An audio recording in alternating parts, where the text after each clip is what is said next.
Welcome back. It's the Big Blue Banter, New York Giants football podcast. I'm Dan Schneider, joined as always by my co-host Nick Filato. Today we're here to do a little fun discussion for the dead time of the offseason. We've got some time to go until training camp. And so we wanted to break down how the Giants roster compares to the rest of the NFC East. We've heard Joe Shane, we've heard Brian Dable, we've heard just about everyone talk about how important it is to stack up against your division and to win those division games. And how, at times roster construction is dependent on what's going on in your division. So we wanted to see where the Giants stack up against the rest of the division. So we ranked the Giants by position group versus the division, and then we ranked the entire division as well, Nick. So we'll have a little bit of a discussion off of that. Before we do any of that, though, how was your weekend, bud? My weekend was great, Dan. Thank you so much. And this exercise, I have to say, was a little bit more difficult than I imagined with some of these position groups. I'll say one thing, though. Just going through the interior defensive line position group, the NFC East is just king shit at the interior defensive line. What a freaking division we have. And I think the Giants might be at the top, but we'll have to wait and see. I definitely thought it was interesting to go through just all these teams looking at different, grades from Pro Football Focus, advanced stats, and different things that, just thinking back to the 6 games we got to see of these teams last year, two each against the Giants on film, which is probably our largest sample size we had against any team but the Vikings. And it was just interesting to think through. I think what you said is the key takeaway here, and it was as expected. These are really good teams in the trenches. These are teams with really good defensive fronts. But I was actually surprised at another position that stood out to me as having a lot of talent across the board, all 4 teams in the division, and that's the edge rusher position. There are a lot of good pass rushers in this division. It was not that easy for me to rank the 4 teams, though, where the Giants stack up, maybe I think it's probably going to be similar for both of us, but the rest of those teams were tough to stack up against each other. I have maybe a different opinion on that, and there's some teams that have one really good pass rusher, one that might be fading and things like that, some older players. So I was definitely intrigued by not only the defensive line, but the pass rush. It just goes to show, it's going to be a big season for Evan Neal. It's going to be a big season for Ben Bredesen if he plays. It's going to be a big season for Josh Azudu and John Michael Schmitz honestly, everybody but Andrew Thomas probably belongs in that sentence, because this is every single time he faces a division, there's good pass rushers and there's good stout fronts to really free up these pass rushers. So we'll have to see what happens there on that front. Just something that really put in my mind, if the Giants do go back in next year's offseason, Nick, I'm hoping and I'm thinking that they're going to probably be focused once again on rebuilding out the trenches. Probably guard is going to be a major priority next offseason, to be honest. I don't think Glowinski's a big part of their future. And so you really have to find a way to protect yourself against these interior fronts and these pass rushers. I mean, you got to look at the Cowboys and Eagles just in general before we get into the quarterback position and spark this off. They led the league in pressure rate. Cowboys were actually higher than the Eagles with a 25.6% pressure rate. The Eagles were just behind them at 25.5%, followed by the Jets, Jags, Chiefs, and then the New York Giants. One reason why is because the New York Giants brought more blitzes than anybody else in the league, but Philadelphia didn't necessarily do that. And Dallas has Micah Parsons. So this division protection is king, and that's going to allow your quarterback to cook. It's going to allow your rushing game to also be effective. You need to protect the quarterback. You need to have a good pocket. The Giants, it's got to be their main priority heading into the season. Yeah, it really is their main priority, and we're going to see how that shapes up in training camp. But let's dive into some of the rankings here, Nick. We'll go position by position here. So let's start with a quarterback, and give me your rankings and then your rationale. Quarterback was an interesting one. I didn't know who to put number 1. Now, Washington is last for me. We're not even really 100% certain who their starting quarterback is going to be. Is it going to be Sam Howell? Maybe it's Jacoby Brissett, who they brought in. I think Jake Fromm is also on that roster, which is kind of funny. Giants got Daniel Jones, but I had to go with somebody who may have won the MVP last year if he didn't get injured, and that is Jalen Hurts. And I get it. This is a collective approach. Football is a team game. It's a little bit hard to distinguish between, Jalen Hurts has better weapons. Jalen Hurts has better protection. Jalen Hurts has better this. All of those factors are true, but I still don't believe those factors negate the fact that he was the best quarterback as well, because he was able to maximize that situation and develop since his time at Alabama and his time at Oklahoma. So I was coming down to him and Dak Prescott. So I went with Jalen Hurts number 1, and then I went with Dak Prescott, followed by Daniel Jones at a strong 3. I think Daniel Jones is at least in the conversation now. I don't think it's ridiculous to at least posit the idea that he is in that conversation. A year ago, I probably would not have said that. But right now, I would go Philadelphia with Jalen Hurts, Dak Prescott with the Dallas Cowboys, who I feel like is still a really good processor, who I don't think has taken the steps that a lot of Dak believers have thought he would take yet. That's kind of stagnated a little bit after coming into the NFL and being like, holy crap, this guy's pretty good. Suffered a couple injuries as well. Daniel Jones third, and then Washington, their entire situation is well behind the other three teams. I think that's fair. I think that's how probably mostly the consensus would view this thing if you were just asking outside of Giants Twitter or Giants Nation, experts who follow other teams in the NFL. But as we always say, and as you've said a lot, Nick, and I agree with you, it's hard for me to trust experts outside the Giants and pining on the Giants or all these other teams when they're not really watching the film. It's not their fault. Like, who could ever watch 17 games a week on film or whatever? It'd be 16 games a week on film. It's not going to happen. Like, no one has time for that. But I think that would be the consensus. My rankings are a little different. I'll start at the top. First overall for me is the Philadelphia Eagles with Jalen Hurts. I think when it comes for Hurts, what it comes down to for me, Hurts is basically, the way I viewed him last season, a better version, a significantly better version of what Daniel Jones had to offer. He was more dynamic as a runner, is more dynamic as a runner. His processing took a much bigger jump than Jones, though Jones's jump took a nice processing took a nice jump too, for sure. Don't view that any other way. Don't hear that any other way. Don't construe that any other way. But what I saw from Hurts was a more consistent barrage, I should say, of anticipatory throws and big-time throws. That's what he did a lot last year. You look at the Super Bowl, so many big-time anticipatory throws in that game. You look at the games against the Giants, that 3rd and 11, he hit Quez Watkins on the out. I mean, that was a beautiful anticipatory throw. He stuck some tight window throws that were big-time throws. I think that was the biggest difference for me. He took such a big jump, and I didn't view Jalen Hurts that highly going into last season.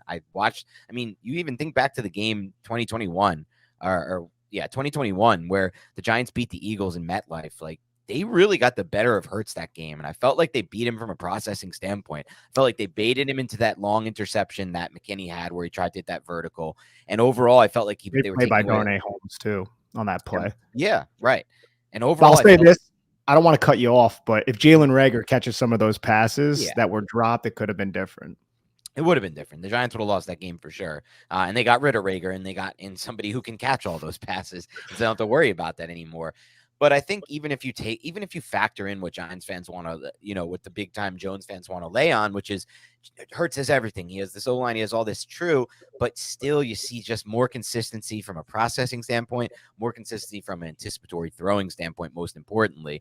And the first one you could say, well, it's easy to process when you have a good O-line. The second one, anticipatory throwing, that one comes down to the quarterback. The ball's out fast. You got to throw into space.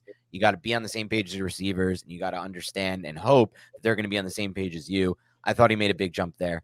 My second team I'm actually going with, Nick, and this one I battled back and forth on for a while. This is my toughest pick. I'm going to go with Daniel Jones and the Giants slightly over Dak Prescott. So I thought about this a little bit more, and I feel like what I just said about Jalen Hurts, where my opinion of him going into last season was lower, much significantly lower than it is going into this season.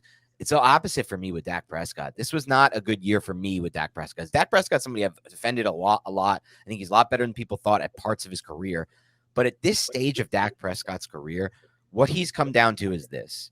So one stat I talked about on CBS Sports Fantasy Football today, shout out if you're looking at the t-shirt, is why I'm lower on Dak Prescott for fantasy is he scored, I believe, 16 touchdowns in his 4 seasons on the ground before his ankle injury. Since then, in 2 seasons, Nick, he has just 2 rushing touchdowns. That component of his game is so minimized after that injury. And the Cowboys do not want him running as much, and they're not going to put him in harm's way in the red zone. So that takes away those zone reads, and it just, makes the job a lot easier for the defenses in that confined space in the red zone because they're not using him like that anymore. And they're not going to, right? They signed him to a huge contract. He's had the major ankle injury that I doubt they're going to go that pass. So now he's become a pure pocket passer, which should be fine, right? Because he is a really good processor. And that is where he stands out most in this division. If you had to rank these quarterbacks just on mental processing, Nick, and how they see the field post-snap, Dak Prescott's number 1 for me, and I think he'd be number 1 for you as well. It's his calling card. It's the reason he's made himself into, a quarterback who got paid and has had some good moments in his career, albeit no special moments in the playoffs, but some good moments with really good stats at times, really good stretches of film as well. But now that he's resigned to just more purely a pocket passer and doesn't really create off script, To me, if you're going to have that mold, you need to be really, really good, finding consistent solutions on third downs. You need to hit big plays. And I don't really think he has a big time arm, Nick. He has an okay arm. It's a capable arm. It reminds me of like Daniel Jones's arm. And I would even make the case I like Daniel Jones' arm better than Dak Prescott, to be completely honest. I think if you just look at how they throw the football, I think Daniel Jones throws a better ball at pretty much all three levels, except for maybe the short level. Definitely over the top though. But so now he's a pocket passer who needs to be an elite processor, but he's now also turning the ball over a lot more than he had. And that's the biggest factor for me. You've taken away a lot of his athleticism, what he adds there. You've resigned him to being a pocket processor. That's fine if he's good at processing. But now that he's turning the ball over at such a high rate, and even against the Giants when they had those a defense full of backups that game, everyone was out for that game on Thanksgiving. He threw 2 interceptions. One was for Darius Williams. Like, it's just what he's become. I think Daniel Jones at this point offers more because Daniel Jones is finding solutions on third downs with his arm and with his legs. Daniel Jones is protecting the football from being intercepted. And overall, while Daniel Jones may not see the field as well post-snap, and maybe he's not going through a full progression of reads, and maybe he's just kind of looking at half the field and taking what's there or running, it's still offering more to me right now than what Dak is offering, and mostly moving forward. It's a projection as well. So a slight edge there. And then finally, last in the division is Sam Howell and Jacoby Brissett. Though I will say this, the one note on that team, I think they're going to be in a better quarterback situation this year than they were last year. I think both of those guys are better than people realize and will offer more than people realize. And to your point, Dan, Daniel Jones had a higher adjusted completion percentage. He had lower turnover-worthy throws, and he had a higher drop rate. Now, for Dak Prescott, he had a much higher ADOT at 8.6 yards. Daniel Jones's was 6.5. That's pretty substantial. But when you look at a lot of those other advanced statistics, they're in Daniel Jones's favor. I maintain that Dak is still second, but like I said throughout my analysis, I think it's much closer than we originally anticipated. Specifically, after heading into last season, our opinions of Daniel Jones has drastically improved since the New York Giants got actual offensive coaches that should be coaching modern football. Yeah, for sure. All right, let's move on to running back. I'll do my rankings first, and you can do yours. I've got the Giants first with Saquon Barkley, Eric Gray, Matt Breida, and Brightwell. I got the Cowboys second. This was a tougher debate for me, but I think Tony Pollard arguably is the second best asset in this division at running back. So I put them there. I do like Deuce Vaughn. I think he's going to carve out a nice role in the NFL. Then I have Philly third. Bit of a combination here. I think DeAndre Swift has some talent there. I think Gainwell has a little bit. And then I think if he's healthy, Rashad Penny will offer. But there's so many question marks there from a health standpoint between Swift and Penny that I almost wanted to put them last. But I am personally not a big fan of Washington's running back situation. I think Brian Robinson is a better back than I thought he was going to be. And I'll give you credit for that because you saw it on his Bama tape. But I do not like Antonio Gibson at all. I think he's a bad NFL running back. I think what we remember about Antonio Gibson is him scoring 14 touchdowns in fantasy football, but the touchdowns regressed as they were expected to, and the big plays just stopped coming there. The big weapon he was supposed to be in the receiving game, it's just not there. It hasn't developed. So I know there's some talk from Rivera. They're going to use him a lot, blah, blah, blah. I'll believe it when I see it with Gibson. So to me, that's the worst unit of them all, and I think this is a clear area where the Giants do have an edge. I like the way you laid that out. Now, for me, Saquon Barkley is the best running back in this division by far if he's fully healthy. And when he signs and rejoins the New York Giants, I feel like the Giants are in a very good position. So I have the Giants number one as well. Saquon, Matt Breida, Eric Gray, Gary Brightwell. We already went through that. Second for me would be the Philadelphia Eagles. And I think the reason for that isn't just because they traded for DeAndre Swift. DeAndre Swift, we brought this up, Dan. He's kind of a frustrating running back because I feel like he has all of the athletic traits. He's one of the better receiving running backs in the league, but there's something between his ears in terms of processing that seemed to really piss off Deuce Staley through Hard Knocks. And then also just watching Lions games. Like, why the hell is DeAndre Swift not on the football field right now? And Jamal Williams is. We're not even just talking about on the goal line, even in other situations, 3rd and 6, 3rd and 5, all these important situations just did not seem like he was feasting like you would imagine. And I don't think it's an indictment on Detroit's coaching staff. I think there was just something going on with him. But regardless of the fact, I still think he's a very good running back. But the reason why I have Philadelphia second is because of Rashad Penny. Because when Rashad Penny is healthy, he is arguably one of the better running backs in the league. At least he was with Seattle. Now he's going to be running behind a better offensive line with a more mobile quarterback who's going to put him into better positions to succeed. And I'm actually a little bit scared of Rashad Penny. I think that was a really good signing by Howie Roseman in Philadelphia. I think Kenneth Gainwell is also a solid, rotational back, and come in and add some receiving value. And then, of course, Boston Scott is still there despite being a free agent. He comes back to the team, and we know what he can do to the New York Giants. Just out of those 2 or 3 games a year, he ends up just absolutely earning his paycheck against Big Blue, and it's very, very upsetting. After that, I have Washington, and then I have Dallas. So for Washington, I like Brian Robinson. He's an above average physical type of running back. He's just not sexy and he's not exciting. But if you need like 6 yards, he can get you 6 yards. I think trying to tackle him is a very difficult assignment for a defender. And you could see it, man. He's just one of the more hard-nosed runners. I feel like he's going to have that like first rookie contract where the fans love him and he gets all the yardage that you need, but it's going to be difficult for him to get a second contract because of all the wear and tear and all the physicality that he really brings to the football field every time he's out there. And I kind of agree with you on Antonio Gibson. Antonio Gibson, to me, you get him the football in space, very exciting, electric type of playmaker, use him on screens. We've seen that throughout his career, but I also believe you're right because he had such a good first year, and a second year I think was also pretty solid. But then after that, you were expecting this jump, and that jump never happened. It never ended up happening, and that was unfortunate for him. And then after that, you have Chris Rodriguez, Jonathan Williams, and Jarrett Patterson.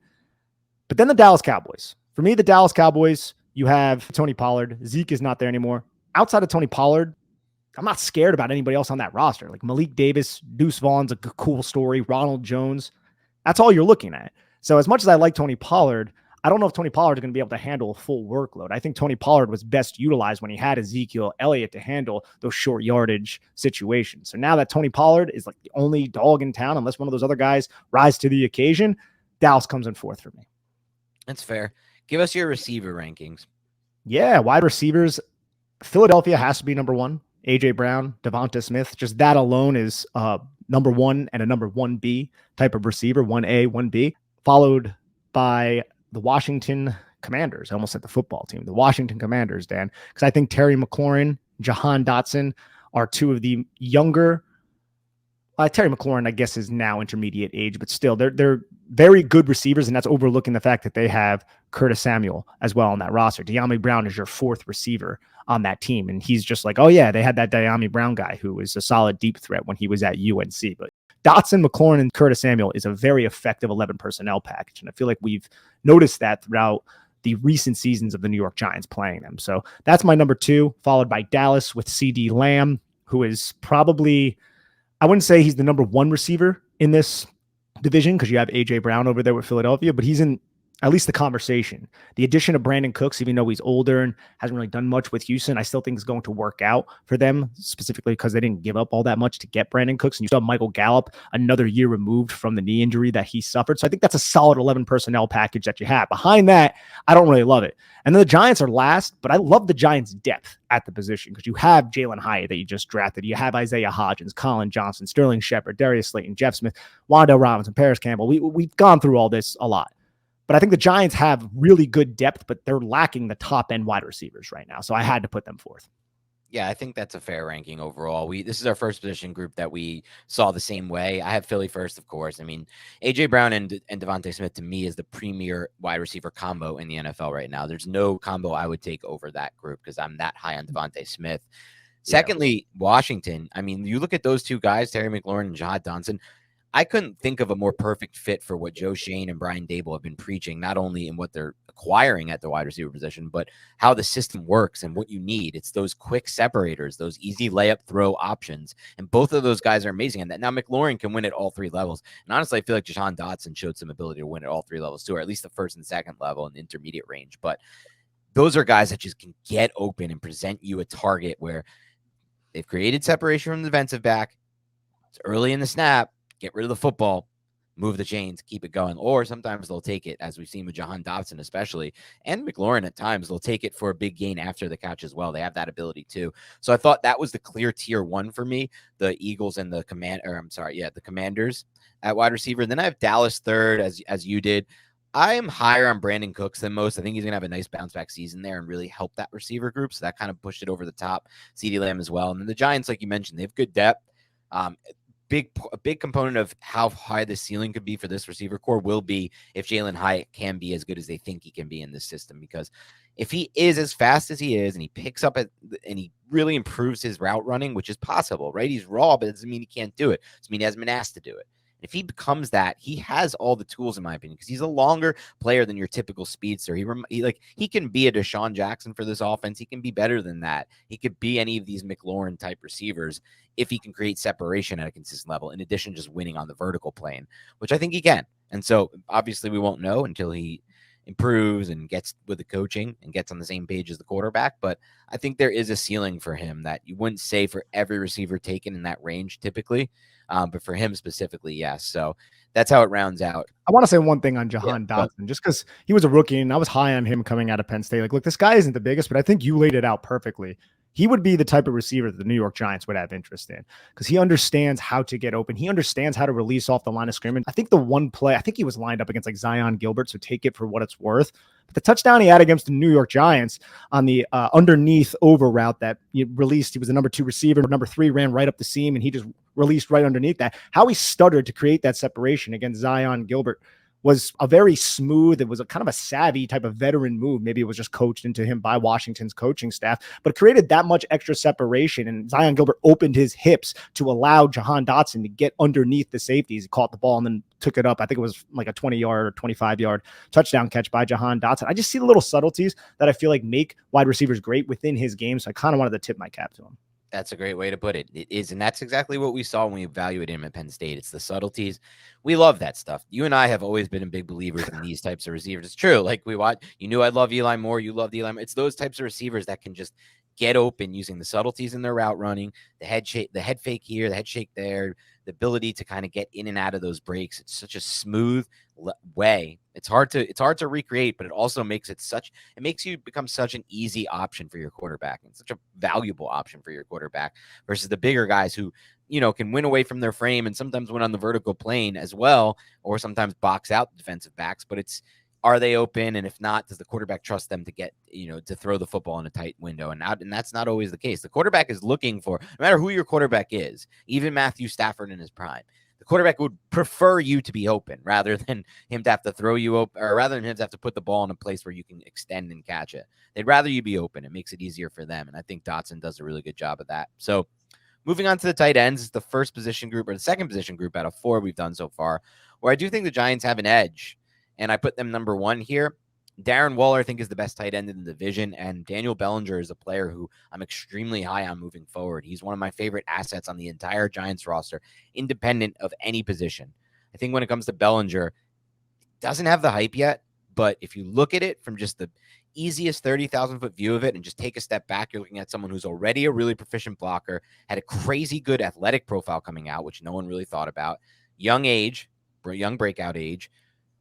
And in addition to all of that, really good hands, doesn't drop the passes. So, I mean, if you're looking for more, maybe it could be route running, right? Maybe you can get better in that regard, but it's nitpicking, in my opinion, for somebody who is so young in his career and is just going into year 2. So having that 1-2 puts them first for me. I have the Eagles second here, Dallas Goedert. It'd be a close call for me between Goddard and Waller, even though I gave Waller best in the division. I think it's a little bit closer than that because I really like Dallas Goedert's game, and I think he offers a little bit more as a blocker too. And the Eagles have a few guys behind him that are interesting. But number 3 for me would be the Dallas Cowboys there. And interesting, we mentioned Nick. And obviously this is not going to be their number 1 tight end anymore now that they made the decision to use a second-round pick on Luke Schoonmaker. But Travis Kelce did name we talked about how Travis Kelce and George Kittle were really high on Giants tight end Daniel Bellinger. Well, it was either Kelce or Kittle who mentioned Jake Ferguson, the Dallas Cowboys second-year tight end, who he's really also really high on. And he named him in the same breath as Daniel Bellinger. So just something to keep an eye on there. And obviously last in the division is Washington. The Commanders really need to reboot and retool there at the tight end position. Dan, what school did Jake Ferguson go to again? Wisconsin.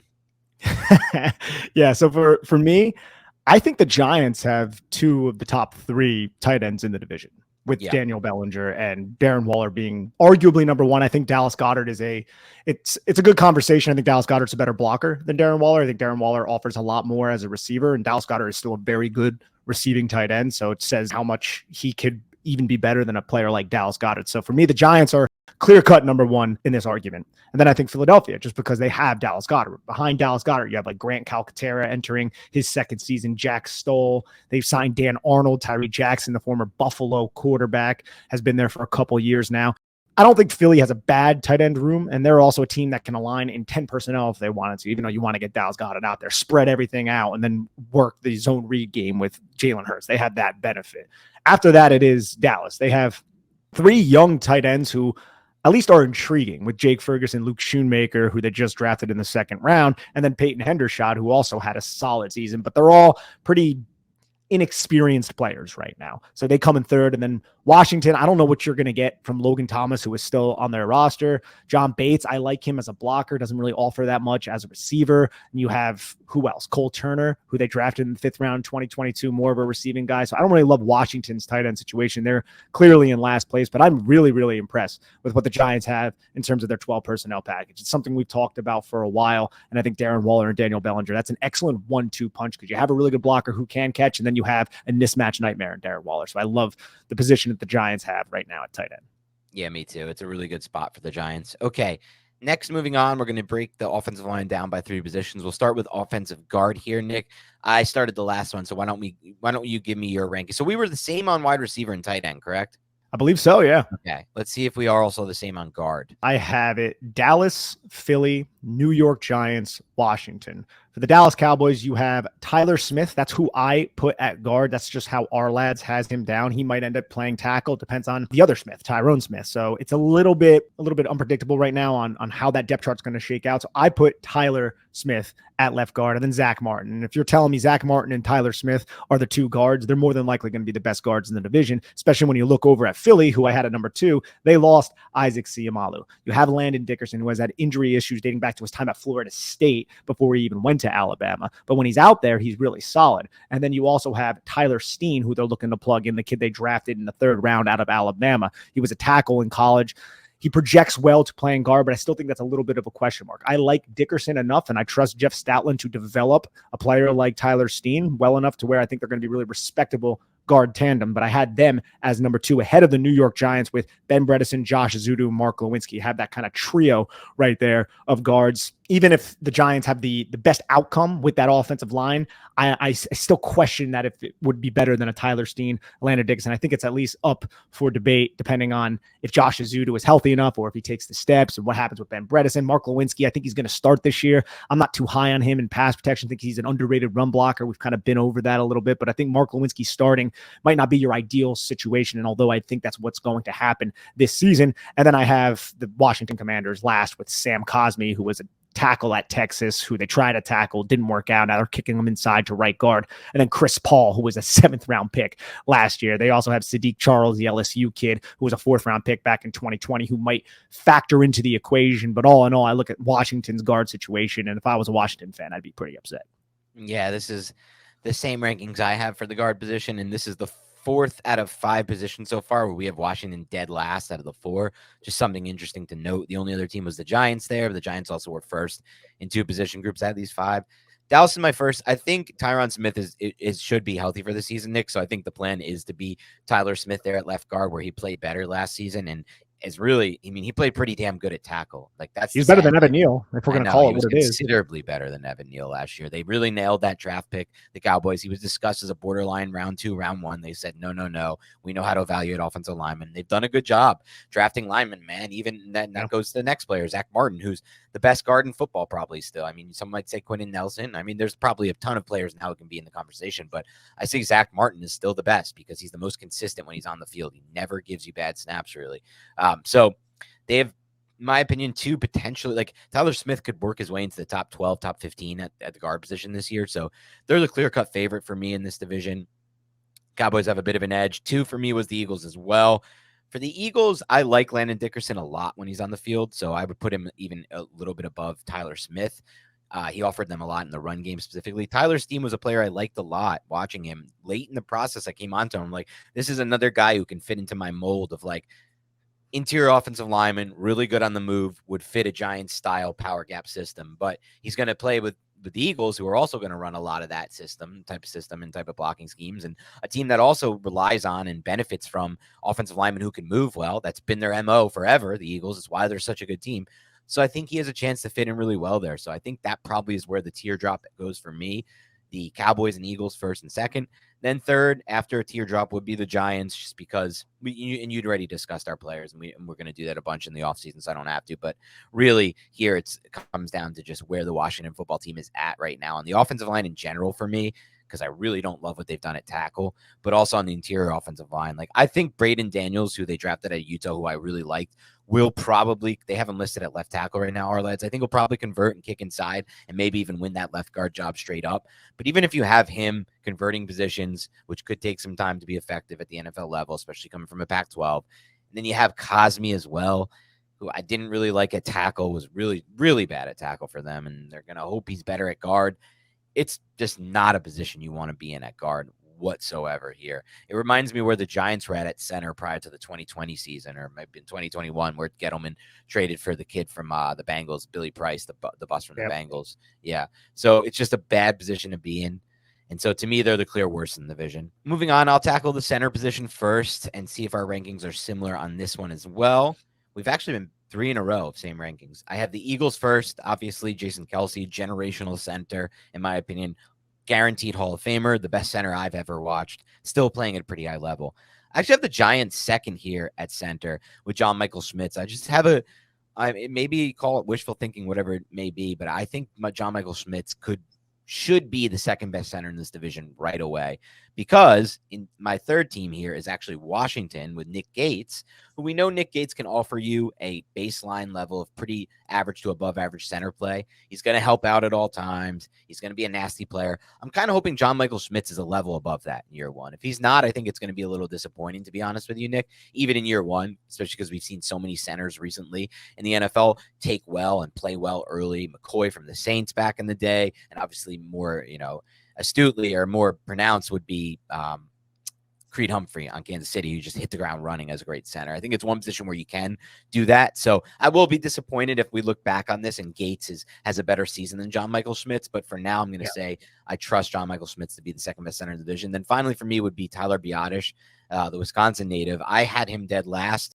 Yeah, Dan, we have the same exact rankings. I debated putting Biadasz above Nick Gates, but I like Ricky Stromberg being behind Nick Gates. So for that fact, I ended up going with the Washington Commanders. Dude, you want to know a crazy stat about Jason Kelce, who has over 12,000 snaps in his career? This guy has 10 seasons with over 1,000 snaps playing at center. That is an insane number. And the only season where it's under 835 was in 2012 when he only played 136. This guy might go down as the best center of all time, especially now that he's won a Super Bowl. He's like a personality, and like everyone knows him, and his brother's Travis Kelce, and he's just so damn consistent. Like we said on another podcast, I think the only time I've ever really seen this guy struggle was against 94, Dalvin Tomlinson. That's like the one guy. So for me, man, easy Philadelphia number one. I also had the New York Giants number two with John Michael Schmitz.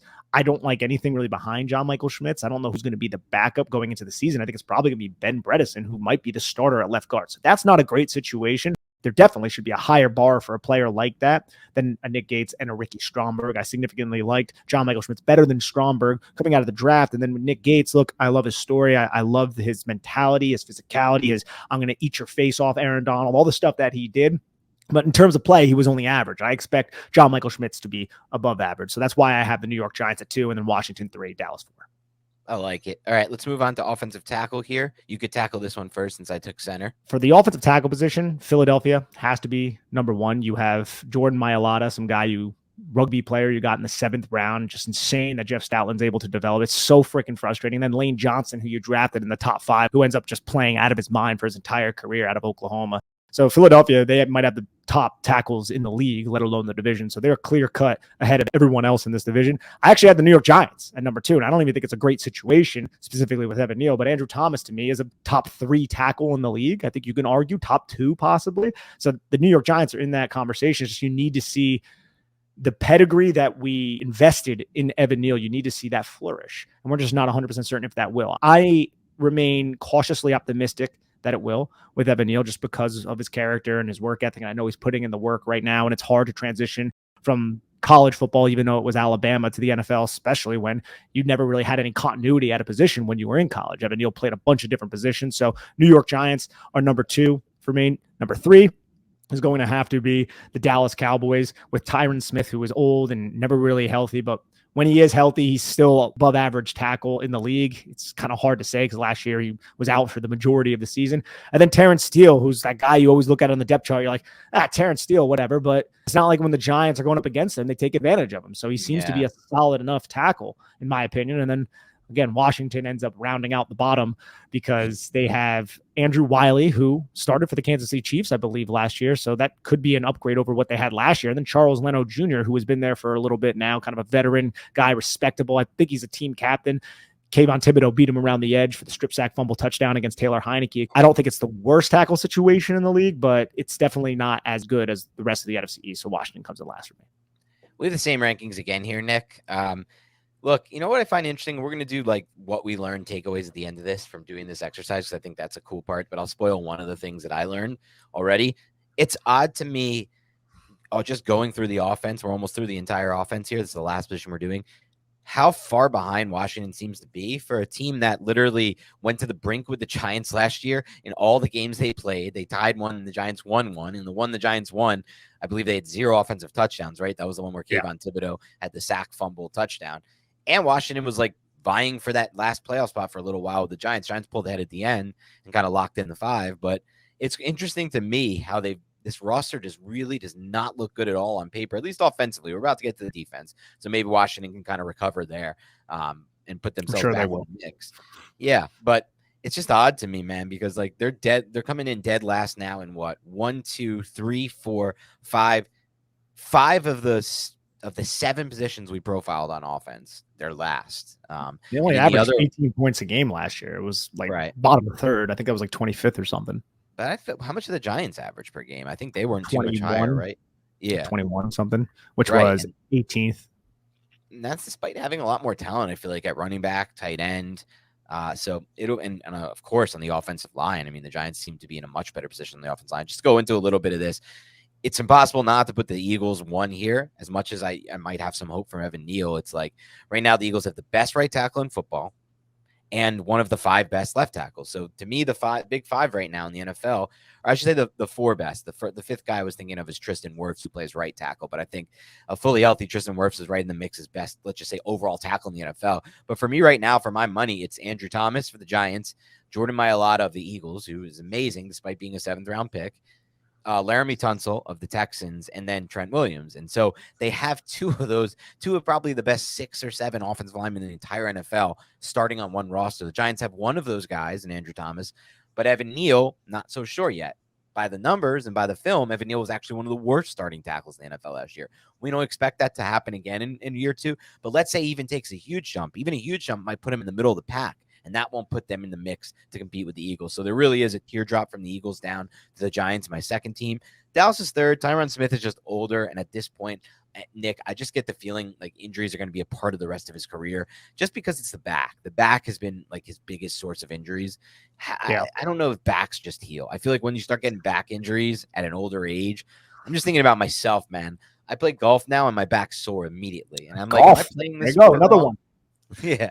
Another reference. I'm playing this sport wrong. Every single time I play, my back is sore. I can't imagine playing offensive tackle with a back issue. So I'll put them 3rd. Obviously, no one can go behind Washington in 4th. I mean, look at this Washington situation. They have Charles Leno as their starting left tackle, dude.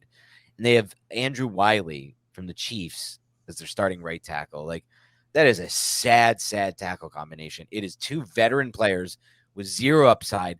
They're obviously here because of their floor. And Washington's just hoping they won't F up and they'll be like lose slowly, as you sometimes like to say. This is the lose slowly duo right here in Washington. It's just, there's no upside there between Charles Leno, right? Like, where's the upside? You expected Samuel Cosme to turn into a starter when you drafted him in the top, I think 60 or whatever you drafted him in a couple of years ago. Was that like 2021? Yep. It's better though than, let's say, Eric Flowers and Bobby Hart, who possibly had upside but never developed it, never realized it. That was the lose quickly crew. That was a lose very quickly crew. It was not slow enough. Flowers' case, lose early, often, and quickly, and never really come anywhere close to realizing your physical upside. But That's going to wrap up the offensive side of the ball. And at One the end, stat on offense I yeah, felt like was interesting that I just came across. I wanted to say.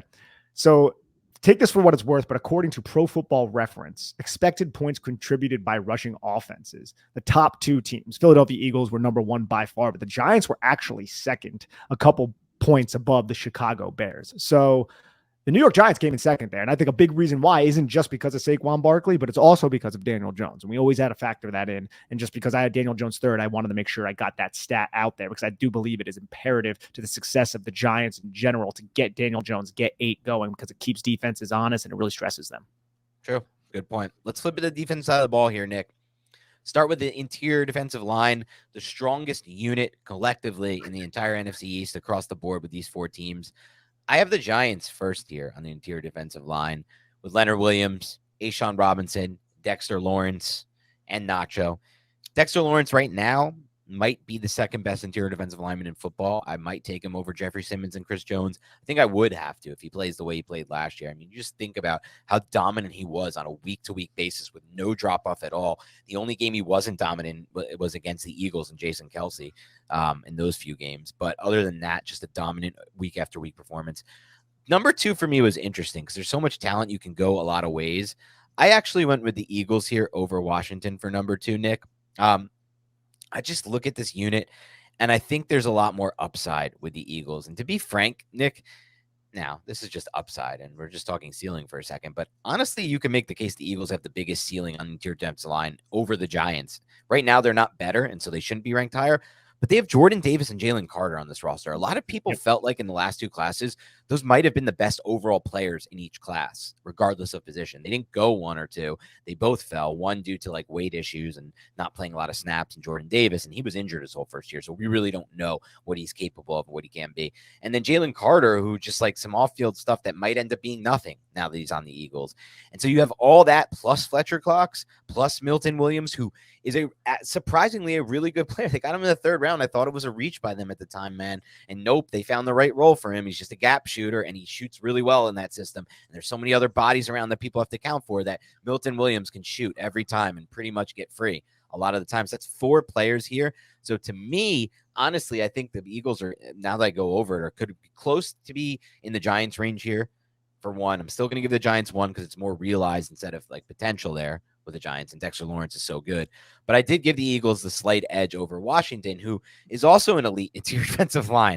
Deron Payne, Jonathan Allen, some other players behind them who I don't know. I haven't followed as well. So you might be able to offer a little bit more on. Mathis has flashed a little bit, but either way, just having Jonathan Allen, Deron Payne as your 1-2 there is another elite group. And some might say right now they're better than the Eagles. I understand that. Just for me, I'm going to go with the upside there. And then finally, Dallas rounds out the group 3rd, but they have added talent there too. Mozzie Smith, their 1st-round pick, is a big dude who can move. Osa Adugazua, like his brother didn't work out for the Giants. He's a much better player than his brother, and he's got none of the off-field concerns either. So that's a decent unit as well there. So really just strong across the board in the NFC East on the interior defensive line. I'd like to say the New York Giants are significantly above all these other teams. And in any other division, I may be able to say that, but you can't right now with Philadelphia and Washington. And I actually have Washington second. And I agree with you. I think Philadelphia could be 1 by the end of the season, by midseason, if Jalen Carter and Jordan Davis really come along. But that hasn't happened yet. But I still think it can. So I'm really scared of Philadelphia. And even though I have them 3rd, I still have the utmost respect for them. And they still could be a top 5 unit in the entire league. That's just how crazy the NFC East is right now. But for me, Dexter Lawrence, Leonard Williams, Raheem Nunez-Roches, and Ashawn Robinson is a disgusting interior defensive line room. Those are 4 legit starters that you have, and you can rotate them. I think the New York Giants are in a very good position. I think Joe Schoen did an excellent job doing what he helped Brandon Beane do up in Buffalo, was add big bodies, good run defenders, physical, long players to the interior defensive line. Very excited about what the New York Giants can do. And then number 2, I just have a lot of respect for Jonathan Allen and Deron Payne. And behind them, look, Fedarian Mathis, he had good, I would say, high floor college tape when he was at Alabama. John Ridgway was a transfer into Arkansas, who I don't know if he did much this last season. I haven't covered him, but at Arkansas, he was a solid player. I can't remember the school that he went to before that, but there's not a ton of depth behind those. But I still have them number 2 just because I have that much respect. And I've seen Deron Payne and Jonathan Allen terrorize the New York Giants for years now. But right behind them, Philadelphia, just insane. Everybody that they have, Jalen Carter, Fletcher Cox, Jordan Davis, Milton Williams, Marlon Tuapolotu as well as back there. Like that's a very stout room. It's a very scary room. And I think Jalen Carter and Jordan Davis could really take the NFC East by storm if they really start to actualize the talent that we saw at Georgia. So it's not a great situation for the Giants. Then Dallas, I have significantly behind these three teams. I like Mozzie Smith, but he's a rookie coming in, first round pick. I think he's going to be a good player. Osa, I felt like he's had a good first 2 years in the season since he was a third round pick. I think that was, in 2021. And then behind that, you have Neville Gallimore, Quentin Bohannon, Mr. Hankins, a bunch of players like that. So I'm not too thrilled about their interior defensive line room, but I also look at their defense. I see who their defensive coordinator is in Dan Quinn. I see Micah Parsons there, and I say it's going to work out. It's going to be fine. But relative to the rest of the division, I still think they're clearly fourth. Let's move on to edge here, Nick. Give us your edge rankings. Yeah, for me, edge, I considered Micah Parsons as an edge rusher here. So clearly, Dallas Cowboys ended up being one. And I shouldn't even say clearly because Philadelphia is right behind them with guys like Brandon Graham. You have Josh Sweat. You have Derek Barnett. You have Hassan Reddick. You have just an insane edge room there. But just the fact that Micah Parsons and DeMarcus Lawrence are on the Dallas Cowboys led me to say Dallas is going to be number one. But I can easily be swayed to thinking it's Philadelphia. That's just how stacked both of those rooms are. Washington for me was third. Look, Chase Young is coming off of a serious injury, Dan. I don't know how effective he's going to be. We know the talent that he had at Ohio State. We saw it a little bit early. We saw how the Giants and Jason Garrett game planned against him. And people were like, oh, Andrew Thomas is shutting him out. It's like, yeah, kind of. But at the same time, the Giants are doing everything in their power to avoid Chase Young. Like, that's what that game plan was. We can go back and watch the tape.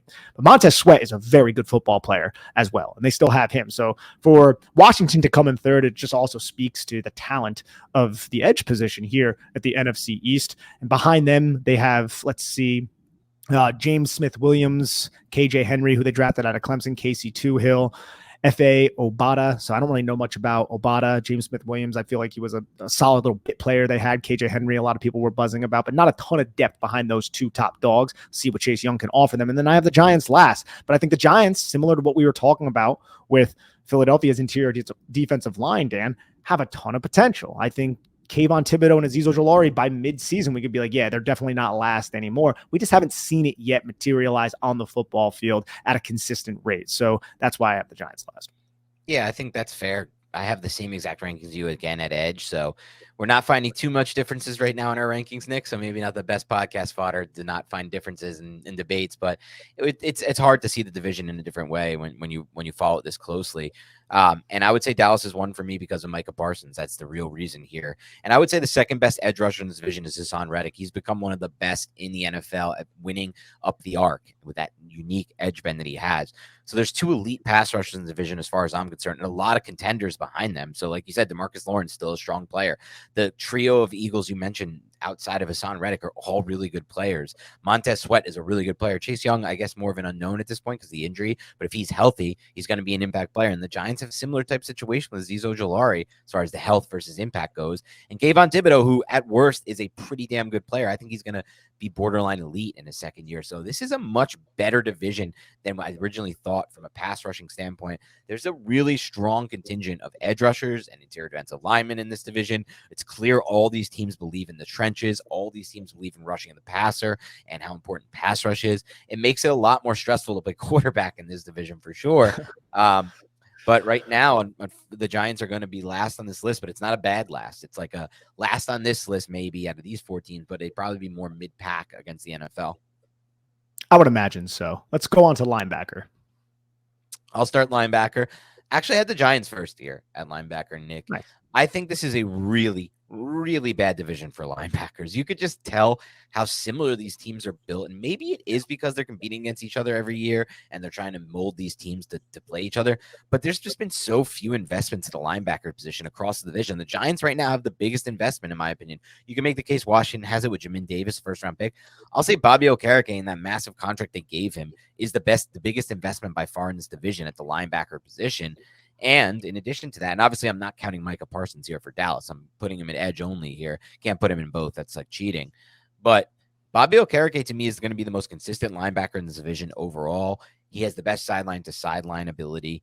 And he can play the mic and he can potentially, wear that green dot and be a difference maker from that standpoint versus Jamin Davis, who is not, I'm not sure they're expecting to be in that role. So Washington is second.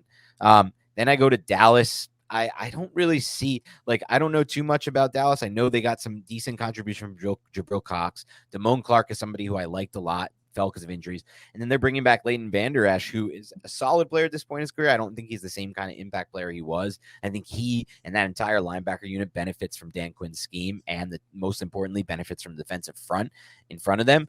So I put them there only because the Eagles, it's hard to find anything I really like at linebacker. Like, Nakobe Dean could be good, I guess. He was good in college.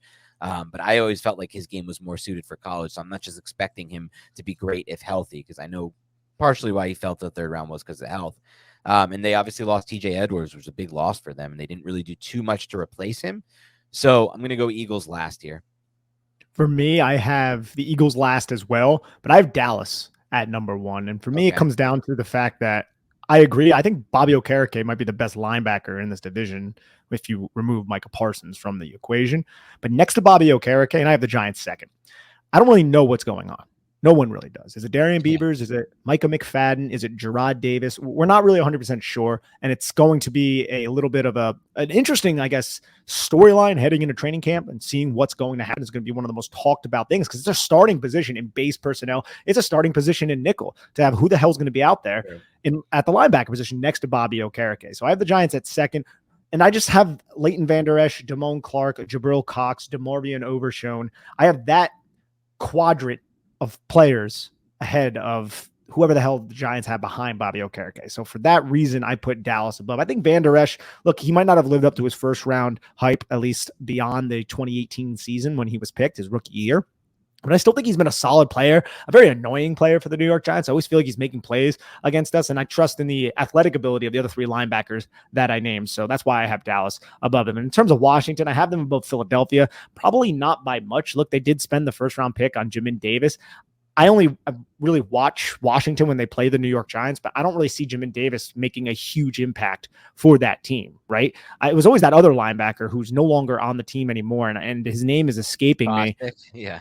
No, not Bostic just killed the New York Giants, but it was another player who was on the team. I don't know. We always got him confused with David Mayo when he was out there, who's still on this roster somehow. But either way, he was always the player that jumped out to me on film, and then it was John Bostic. It was never Jamin Davis. But regardless of the fact, Jamin Davis is still, we know, an athletic freak with a ton of upside. So I had them above Philadelphia, because I don't know what the hell's going on with Philadelphia behind Nakobe Dean, who I did like in college, but he's severely undersized. He was a product of the Bulldogs scheme at the time. I still think he can ascend that and overcome that, but we haven't seen it quite yet. So that's why I have Philly last. And also, Philly hasn't been last yet, have they? So you know what? Screw them. Yeah, they did get last at some point. This is their first last. Let's go on to corner. Give me your corner rankings. Yeah, so for cornerback, this one was difficult. This is another division just filled with a lot of cornerback talent, some old, some young. I actually had Dallas number 1, because remember, Dallas, and this was like a low-key move that they made. They traded for Stephon Gilmore, and I'm like, what the hell, man? Because Stephon Gilmore still has a lot of good football left to play. So you combine that with Trevon Diggs, I think that's a really solid 1-2 punch. And then you also factor in the fact they have Jordan Lewis, who they drafted in the 3rd round of the 2017 draft out of Michigan, who is still a pretty damn good slot defender, like better than probably Darnay Holmes and some of the slot guys the Giants have had recently. So for that reason, I had Dallas number 1. Close behind them, though, was Philadelphia, because they have Avonte Maddox as a nickel, who I think is a really good football player. But the main reason is Darius Slay, who they were able to retain, and then James Bradbury, who they were able to retain. And we thought both of those guys might be gone. They're not. They're both back for another season. They're both getting a little bit old. They brought in Keely Ringo in the 4th round. If we remember, Grady Williams is on that team now. So they have some young guys who could possibly step up, Mario Goodrich. But the combination of Darius Slay and James Bradbury is still a very good combination until it proves otherwise. Then behind that is the New York Giants. Adoree Jackson, Deonte Banks. I like both of these players. I wish they had more of a track record of coming away with turnovers. Neither of them really do, at least in college. Deonte Banks didn't. That could change in the NFL. Adoree Jackson has never been a pick magnet. But I think in terms of man coverage and just blanketing receivers, the Giants have a nice edge there. I think they're both very good football players. It remains kind of a question of what the hell's going on in the slot. If it's not Darnay Holmes, he's more than likely going to be cut, because I think the Giants can save like $2.7 million or something like that if they end up releasing him. So that should be an interesting battle in training camp as well. A lot of young guys on the roster. We're going to talk about it a lot through the offseason. I don't need to spend too much time on that, but I have the Giants 3rd. And then 4th, I like their secondary. I like their cornerbacks, but they're all just young, improving guys like Jartavis Martin, who was one of my favorites in the draft, Emmanuel Forbes, who was one of my favorites in the draft. Benjamin St. Juste has played solid football since he's come into the league when he's healthy out there. And then Kendall Fuller, who's a savvy veteran. I think that's a good cornerback group for Jack Del Rio in that defense, but I just think the other three teams are better. So Washington comes in last again. Yeah, I think that Washington also came in last for me, though I do like Forbes. You've put me onto him enough, and I think that it's an interesting unit, especially as it fits that system specifically. But versus these other three teams, I think they were clearly behind the Washington football team. I had the Giants first, honestly, because in my estimation, from what I've seen at least on film, Trayvon Diggs is a little bit overrated as a corner. I think he does come away with a lot of interceptions, and that kind of flashes his name and last year he finally had better stats as far as like coverage yards allowed per snap and catches allowed per snap. So he did take a jump last year, but his 2021 season to me was insanely overrated and just based almost purely on the interceptions. He's a gambling type corner. He's good. Outside of Trayvon Diggs, Jordan Lewis is probably the player that gets me most excited about. So for the Giants, I think they have a chance. Stephon Gilmore, I still think can play football, obviously, but I think at this stage of his career, I would personally hope that Deonte Banks can improve and get better than him by the end of the season. That's kind of where I'm at with that, because I think Adoree Jackson, healthy Adoree Jackson, to me, I'd rather have if they're both healthy, I'd personally rather have Adoree Jackson than Trayvon Diggs, just my style of corner better. I'd rather less the gambling type. I'd rather the guy who's a little bit stickier in coverage, and Adoree really was during all of his games with the Giants until the injury.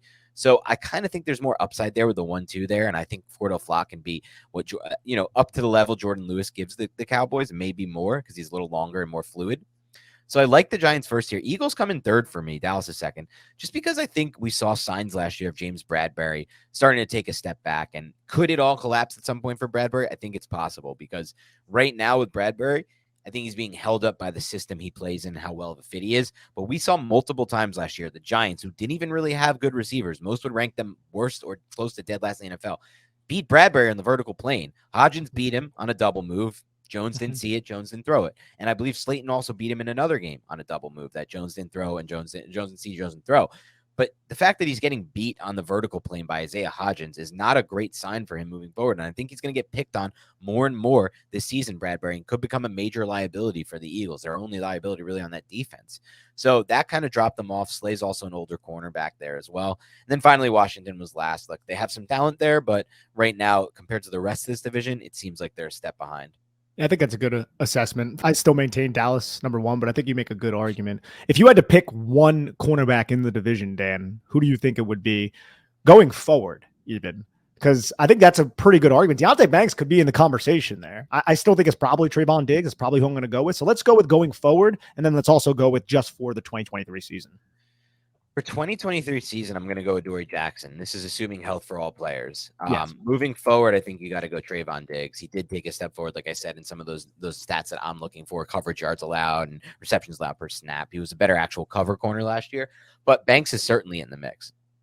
I think Banks is in the mix too. And then you look at Philadelphia, everyone thinks about their corners. We're not choosing Darius Slay, and we're not choosing James Bradberry because they're both long in the tooth. Right. James Bradberry is going to be 30 years old come training camp. He turns 30 the beginning of August. And you're right. He was beat several times during the Giants games. And I know it's crazy to say because the Giants were down like 21-0 in these affairs, but I'm sure he didn't want to get beat deep. He was sitting on a lot of stuff though. I do wonder how much of that was him sitting on stuff, which we also saw manifest in the divisional game, because he sat on the route and he was right where the football was going. Darius Slayton flowed away from the play, and then the blitz went through the, I think, B gap, and he was just sitting there waiting. So I'm wondering how many of those was him being like, hey, I'm going to bite on every double move just because I know how this offense operates.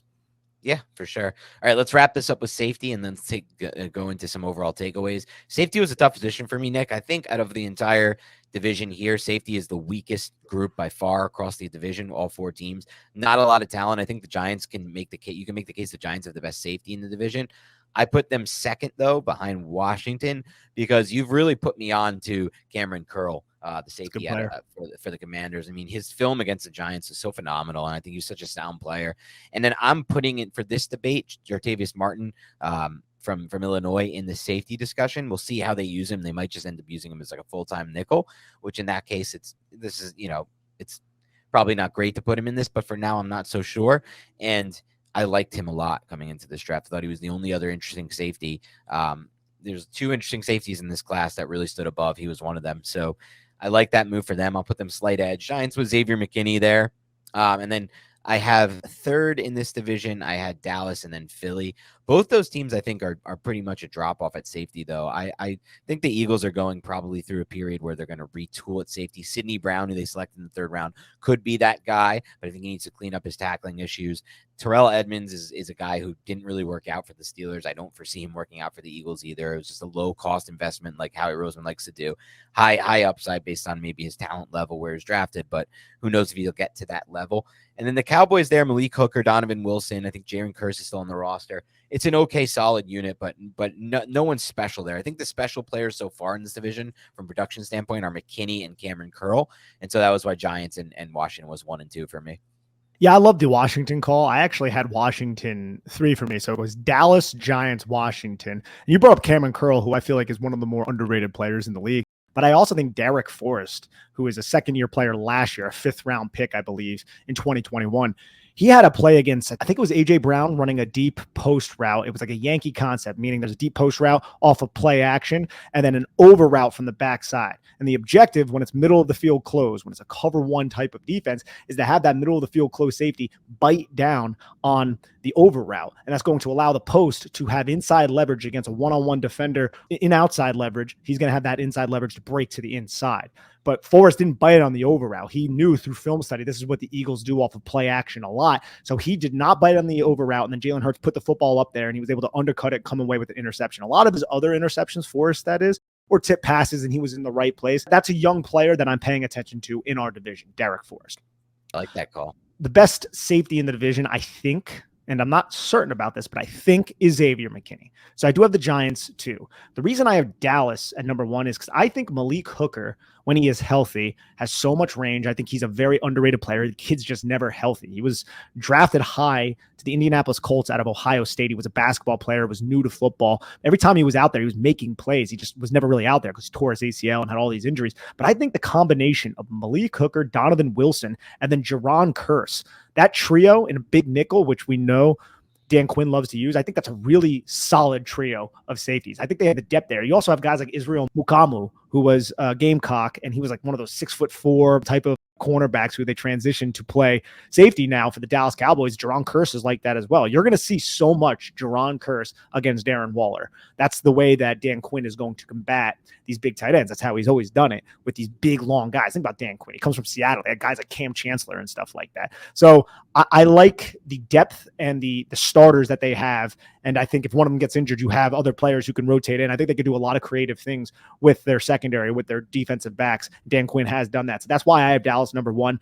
Look, the Giants, it's still a question mark on what the hell is going on there behind Xavier McKinney. But since Xavier McKinney is probably my favorite safety in the division, I have them at 2, followed by Washington with their young corners, who I think are really impressive players. And then Philadelphia is last here. So, I mean, you have Terrell Edmonds and Reed Blankenship. Draft the Sidney Brown, so maybe you can get something out of that. But Philly gets another spot, the back end of my ranking here. And that makes me smile because they're a really good football team. All right, let's recap by totaling up the scores and giving 4 points for any team that finished first in a category, 3 for second, 2 for third, 1 for last. And I know this isn't a perfect way to do it, Nick, and the audience, but because it's weighing positions equally, and we know that's not the case in the NFL, but it was interesting. And so for me, for my rankings, I had Eagles with 36, Giants with 33 in second, Cowboys 31, and Washington way behind with 20 here. So I guess my biggest takeaway would be just the Giants are not only closer to having the roster we want them to in the division, but also potentially have the second best roster. And really, when I think about it, Nick, I think I would prefer the Giants roster to the Cowboys roster at this stage of their development. There's older players in the Cowboys roster. I also feel like Dak Prescott's a little bit older in his career arc and has less room for growth than Daniel Jones. So I feel like at this stage of it, and even the weapons, like I feel like I prefer the Giants there as well. So at this stage of things, yeah, and not just that, just like Bellinger, Waller, Hyatt, these types of receivers they have, in addition to having Evan Neal on the roster versus a Terrence Steele. You know, you have Micah Parsons over there, you have Flash for sure, and CeeDee Lamb, but I think I prefer the Giants roster to the Cowboys. So it checks out for me. I don't know, though. You prefer Mike McCarthy to Brian Dable, though, right? Yeah, but didn't even get to the coaches. Yeah, we're not even going to touch the coaches. I'm very pleased with the New York Giants coaching staff. I'm freaking smiling ear to ear. For me, I have Philadelphia with 35, Dallas with 33, the Giants with 32, and then Washington with 20. And look, Dallas made a really strong push, right? They finished out this series edge number 1, linebacker number 1, cornerback number 1, safety number 1. So they just got 4, 4, 4, 4 just right there down the line. So Dallas just kind of came on strong. Their defense, I feel like some of those position groups are really close, but I just kind of aired towards Dallas's direction because I do feel like we went over, Dallas has maybe more depth or more top end talent at certain positions, specifically the cornerback position with Stephon Gilmore coming in and then Trevon Diggs as we went over. But I'm right there with you, man. Even though I have Dallas a little bit higher, I'd completely fine with taking the New York Giants roster. They're one of the youngest teams in the NFL. They're very adaptive. They're strong in the trenches. At least they're building the trenches. I think they can get a little bit stronger at guard, hopefully. But in terms of the defensive line, it's absolutely incredible. You added Bobby Okereke to the linebacker room. Daniel Jones hopefully will only get better in his second year in the system, having that continuity. So I am right there with you, despite the fact that I had Dallas with one more extra point. Awesome. All right, Nick, anything else on our divisional ranking series? I feel like, and you brought this up, you alluded to it, at least, the position groups that this division suck at, they all suck at. The division group that this division is strong at, they're all pretty strong at. And I think that's pretty interesting. Crazy. It is interesting. It shows how much they've built to compete against each other. And we'll see where the Giants can get to at this point. Yeah, go ahead. I got one thing I want to say. What is the biggest disparity between one team being at the top? Which position group, in your opinion, being one team being at the top and all the other three behind them? To me, it could be running back, dude, with Saquon Barkley. It could be running back with Saquon Barkley. I'm trying to look through right now and see if there's anything else that stands out. I would definitely not say safety, definitely not corner, definitely not linebacker, definitely not edge, IDL, offensive. The only other thing that might be in the mix for me is offensive tackle. There's obviously some potential for the Giants there with Evan Neal, who are my second highest offensive tackle ranked team, but potential is one thing. The Philly has realized absolute elite play right now at both offensive tackle positions. I agree, but I do think there is a very reasonable argument, possibly a reality and a fact, that the best tackle in the division is a New York Giant. Yeah. Philadelphia doesn't have that. They just have the best. I think Mailata could be in the discussion, though. He's in the discussion, but I'm saying like a clear cut. Like, to me, the difference between Saquon Barkley and Philadelphia and Dallas is so much more than the difference between those two. And then Andrew Thomas specifically, it's just when you look at both tackle positions, that's when the conversation starts. That's fair. I think that's fair. I mean, some people might make the case, and we'll find out this year, that Jalen Hurts is so far ahead of the rest of the division at quarterback. Yeah. He'll have an opportunity. If he puts together another MVP-esque season, he's going to be in that discussion. There's no other way to go about it. I know he still has the talent around him. He's got the greatest thing. I get it. But, I mean, if this guy improves on what he showed last year, which is what we discussed earlier, anticipatory throwing, big-time throws, he's going to be in that mix too. So fun discussion. It was fun to look at just the rest of the division, seeing where the Giants stack up. You guys let us know in the comments what you think and also where you think the Giants stack up as well. Have a great rest of your week, and we'll talk to you soon.